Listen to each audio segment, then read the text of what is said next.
No início de novembro, disparou uma câmera que deveria, na verdade, flagrar um caçador ilegal. O que ela registrou não era uma pessoa, uma forma agachada bem rente ao chão, curvada sobre algo morto na neve, pesada nos ombros, a cauda longa enrolada atrás de si. Faixas escuras e verticais desciam pelo flanco, listras. Não era um urso, nem um lobo, nem um lince. Era um tigre. Em poucas horas, a foto já havia deixado o Alasca e se espalhava por toda a internet. O tigre selvagem mais próximo vivia a cerca de 4.000 quilômetros dali, do outro lado do Mar de Bering, nas montanhas de Sikhote-Alin, no extremo oriente russo. Pantera tigris altaica, o tigre de Amur, ainda hoje muitas vezes chamado de siberiano, soma menos de 500 indivíduos na natureza. Nenhum tigre jamais manteve um território na América do Norte. E ainda assim, o arquivo era real em tudo o que importa. Uma câmera real, um refúgio real, uma marca de tempo real. Isso levantava uma única pergunta que nenhum biólogo conseguia descartar: frio. Poderia um tigre de Amur realmente chegar ao Alasca e sobreviver ali? O Refúgio Nacional de Vida Selvagem de Todiak cobre 4,7 milhões de acres, sem uma única estrada em direção ao interior. No verão, entra-se de barco ou hidroavião. No inverno, de snowmobile ou a pé, sobre a terra congelada. Ele faz fronteira com o Mar de Bering, a mesma água que por meses congela em placas de gelo à deriva. É esse gelo que impede que a pergunta seja ridicularizada. No inverno, a Rússia e o Alasca não são separados por mar aberto, mas por uma superfície que um animal poderia, em teoria, atravessar. E o próprio Alasca é quase impossível de mapear por completo. Mais de 1,7 milhão de quilômetros quadrados, cerca de 18% dos Estados Unidos, mas apenas cerca de 0,2% de sua população. Uma herança não reclamada. A presa lá em casa é menor. Os animais que esperam aqui são maiores. Então, se um tigre atravessasse, o que o impediria de desaparecer em toda essa imensidão? Comecemos pelo que se sabe. O tigre de Amur não é um felino de selva empurrado para dentro da neve. É o único felino da Terra inteiramente construído para ela. Em toda a sua área de distribuição, a neve permanece de 30 a 50 centímetros de profundidade durante 4 meses do ano e as temperaturas caem a 40 graus negativos, o ponto em que Fahrenheit e Celsius se encontram. O tigre não apenas sobrevive a isso, ele caça nessas condições. Ele também desmente a ideia de que os felinos odeiam a água. É um nadador forte e estabelece seu território ao longo dos rios. Pesquisadores acompanham esses tigres todo o inverno, atravessando bacias congeladas e seguindo suas pegadas por quilômetros através da taiga. Há até indícios que favorecem o tigre. No extremo oriente russo, lobos e tigres não convivem bem. Onde os tigres são comuns, o número de lobos cai. O tigre os caça, os desloca, os expulsa. Costuma-se dizer que o Alasca é território de lobos.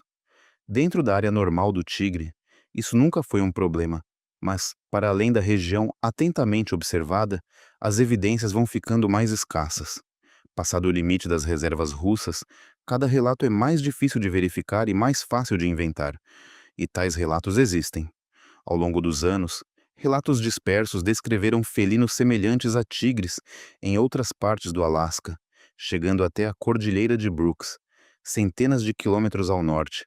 Nenhum jamais foi sustentado por uma foto, um molde de pegada, uma amostra de pelo ou um corpo. São histórias. Na ciência da vida selvagem, uma história sem vestígio físico não é prova. É uma pista que esfriou. Resta, então, a posição honesta, um punhado de avistamentos não confirmados, e uma subespécie que, biologicamente, é um dos poucos grandes predadores da Terra que provavelmente sobreviveria a um inverno no Alasca. Não é o bastante para provar, nem para descartar. Logo, a pergunta mais difícil passa a ser: será que a criatura da foto poderia sequer existir? A travessia já aconteceu, só que não com um tigre. Há cerca de 20.000 anos, a água entre o Alasca e a Rússia havia desaparecido. Os geólogos chamam essa terra de Beríndia.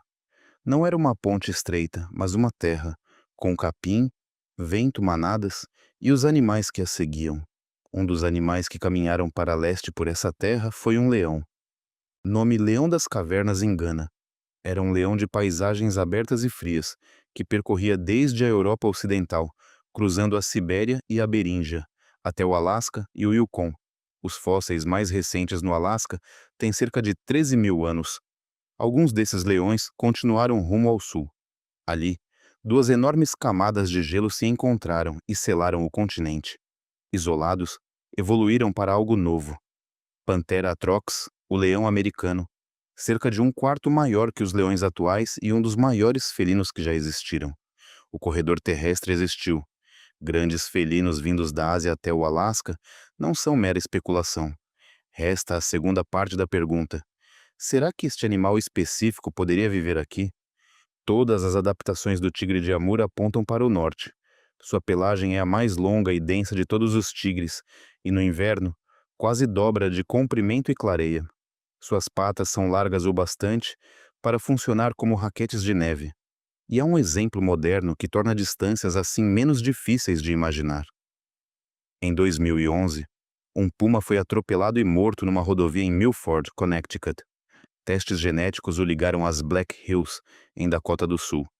O animal havia percorrido mais de 2.000 quilômetros por território habitado, cruzando Minnesota e Wisconsin e provavelmente Ontário, sem nunca ter sido fotografado de forma confiável no caminho.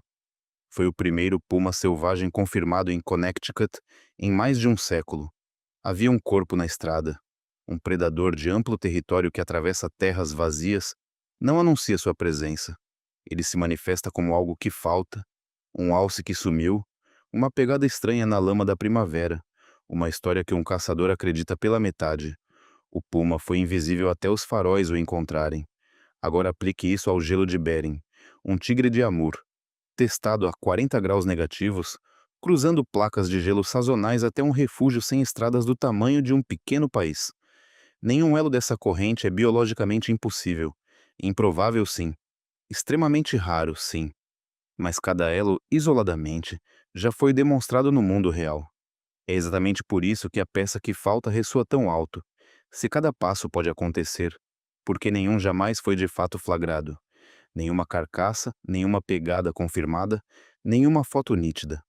Comecemos pela imagem que deu início a tudo. Ela veio do próprio refúgio de Togiak. No fim de março de 2017, o refúgio publicou novamente e, em 2 de abril, explicou que o tigre era uma pegadinha de 1º de abril, agradecendo a todos que a haviam compartilhado. É fácil zombar dessa confissão, mas não se deveria. Os animais reais já são tão estranhos que fica difícil saber no que acreditar. Gatos do mato foram fotografados na Flórida, arrastando tubarões para fora da arrebentação. Coiotes caçam em parceria com texugos. Tire a foto de cena, e a resposta mais profunda é ainda mais estranha. A razão de nenhum tigre aparecer nos registros do Alasca é que os grandes felinos do norte nunca foram tigres. Eram leões. Seus crânios se parecem o bastante para enganar um olho destreinado. Estudos genéticos recentes finalmente esclareceram a questão. Leões das cavernas. E mesmo assim, o Alasca teve ainda outro grande felino, o Homotherium, o felino dentes de cimitarra, que até cerca de 12 mil anos atrás caçava bisões, cavalos e bois almiscarados. De vez em quando, alguém no Alasca ainda diz ter visto um dente de sabre. O animal a que se referem realmente existiu. A pessoa só erra por cerca de 12 mil anos. Considere então a escala. O Alasca não é mal estudado por acaso. É impossível estudá-lo por completo por causa de seu tamanho. Sobre uma área tão vasta e vazia, não encontrar algo é uma prova frágil. Ainda assim, no caso dos tigres, essa prova frágil é sustentada por tudo o que o solo de fato já produziu. Todo grande felino que o Alasca entregou vivo ou fóssil acabou não sendo um tigre. A câmera no rio Todiak continua sendo o lugar certo para encerrar, até que a pegadinha foi admitida e a imagem perdeu seu sentido. Mas o gelo para o qual ela apontava não é desprovido de história. Por dezenas de milhares de anos, grandes felinos cruzaram esse chão congelado e se caçaram aqui. O norte foi, de fato, terra de grandes felinos. A foto só mentiu sobre qual felino e sobre quando. O que se move agora por esse silêncio não está à espera de ser acreditado, está apenas à espera de ser visto. E na maior parte das vezes, nunca é.